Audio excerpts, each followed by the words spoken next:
माननीय Nand Kumar ji, please you may retire.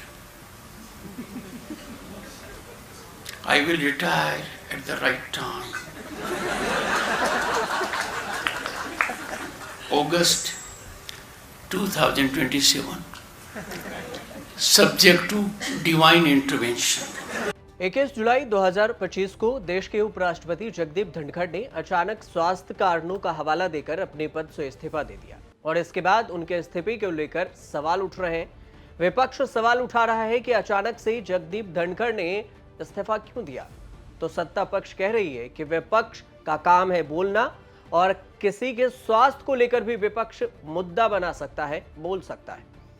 लेकिन इस वीडियो में दो सवालों को समझेंगे। सबसे पहला कि धनखड़ के परिवार में कौन कौन है, धनखड़ की संपत्ति, सैलरी और रिटायरमेंट बेनिफिट क्या सब मिलेगा, और दूसरा कि 11 दिन पहले जब वे ये कह रहे थे कि वे अपने पूरे कार्यकाल को पूरा करेंगे और उसके बाद ही रिटायर होंगे 2027 में, तो अचानक से ऐसा क्या हुआ कि बीच में इस्तीफा देना पड़ा।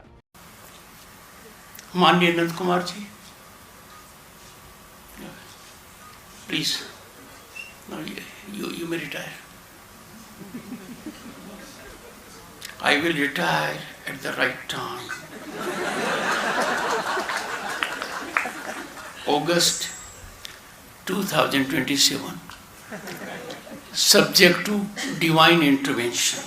पवन खेड़ा ने एक शायरी पोस्ट की है कि बेखुदी बेसबब नहीं गालिब, कुछ तो है जिसका पर्दा दड़ा हुआ है। अब पवन खेड़ा की इस शायरी और से जो तंज कसा है, इसी से पूरी कहानी को समझते हैं कि आखिर उन्होंने ऐसा पोस्ट किया तो जगदीप धनखड़ की कहानी आखिर है क्या। भी बताना चाहता हूं कि आज दिन तक आजादी के बाद इस तरीके का ऑपरेशन नहीं हुआ जो प्रधानमंत्री मोदी जी के नेतृत्व में हुआ है। I am not going into the details of it, but I would like to tell you, अरे गुस्सा मत करो भैया, अरे गुस्सा मत करो, nothing will go on record, whatever I'll say that will go on record, you should know। तो मैं ये बता रहा हूं कि सभापति जी श्रमिक भट्टाचार्य ने on our own under rule 167 operation Sindoor के बारे में चर्चा रखी है। बिजनेस एडवाइजरी कमेटी में आप समय तय करेंगे। भारत सरकार मोदी जी के नेतृत्व में हर बात की चर्चा करने के लिए तैयार है और हम चर्चा करेंगे। एक तर्क तो यह भी दिया जा रहा है कि इस घटनाक्रम में कुछ तो हुआ है और ये एक ऐसा समय था जब विपक्ष ये चाहता था कि जगदीप धनखड़ पर महाभियोग चले, लेकिन 5 महीने के घटनाक्रम को देखें तो ऐसा बदला कि जगदीप धनखड़ ने इस्तीफा दे दिया और इस घटनाक्रम को सबसे ज्यादा इशारा किया जा रहा है जेपी नड्डा के एक बयान को लेकर। उससे पहले जस्टिस वर्मा को हटाने को लेकर विपक्ष ने राज्यसभा में अचानक से नोटिस भी दिया था, लेकिन लोकसभा में सरकार इस मुहिम को आगे बढ़ा रही थी और सांसदों से जस्टिस वर्मा के खिलाफ कार्रवाई के लिए साइन करवाए जा रहे थे। सरकार को यह लग रहा था कि राज्यसभा में नोटिस कैसे इतनी जल्दी आ गया, लेकिन ये एक तरह से सरकार की रणनीति पर पानी पड़ने जैसा था। और इसके बाद बीजेपी सांसदों को राजनाथ सिंह के दफ्तर में बुलाया गया और उनसे यह बताया गया कि ये एक मीटिंग है और इसके बाद आनंद फानन में शाम 5 बजे बीजेपी के तमाम राज्यसभा सांसदों का एक बैठक हुआ। इसमें साइन करवाए गए। सूत्रों के मुताबिक सांसदों को यह नहीं बताया गया कि यह साइन किस चीज को लेकर हो रही है और सबने अंदाजा यह लगाया कि ये साइन जस्टिस वर्मा के लिए किए जा रहे हैं, लेकिन ये तब हो रहा था जब जगदीप धनखड़ ने ये बातें बता चुके थे कि विपक्ष का नोटिस उन्होंने स्वीकार किया। ऐसे में बीजेपी के सांसदों के साइन के मायने क्या हो सकते हैं ये समझ सकते हैं आप। खैर, विपक्ष सवाल उठा रहा है, सत्ता पक्ष हां में हां मिलाकर इसका जवाब दे रहा है। तो फिर धनखड़ 2022 में 14वें उपराष्ट्रपति चुने गए। 10 अगस्त 2027 तक उनका कार्यकाल था और उपराष्ट्रपति चुनाव में मार्गरेट अल्वा को हराया था। 74 साल के जगदीप धनखड़ राजस्थान के झुंझुनू से। धनखड़ के परिवार की अगर बात करें कि उनके परिवार में कौन कौन है, तो धनखड़ के पिता गोकल चंद और मां केसरी देवी, दोनों के 4 संतानें। धनखड़ अपने 4 भाई बहनों में दूसरे नंबर पर आते हैं। धनखड़ ने 1979 में डॉक्टर सुदेश धनखड़ से शादी की, जो बनस्थली विद्यापीठ में अर्थशास्त्र से पोस्ट ग्रेजुएट है।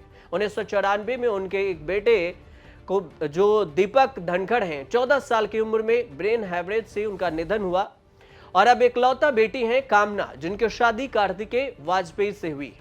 उपराष्ट्रपति रहे जगदीप धनखड़ के नेटवर्थ और सैलरी और सुविधाओं की अगर बात की जाए तो सैलरी और सुविधाओं को पहले समझ लेते हैं। जगदीप धनखड़ को उपराष्ट्रपति रहते हुए हर महीने 4 लाख रुपए वेतन मिलता था और यह वेतन संसद अधिकारी के वेतन और भत्ते अधिनियम 1953 के तहत तय होता है।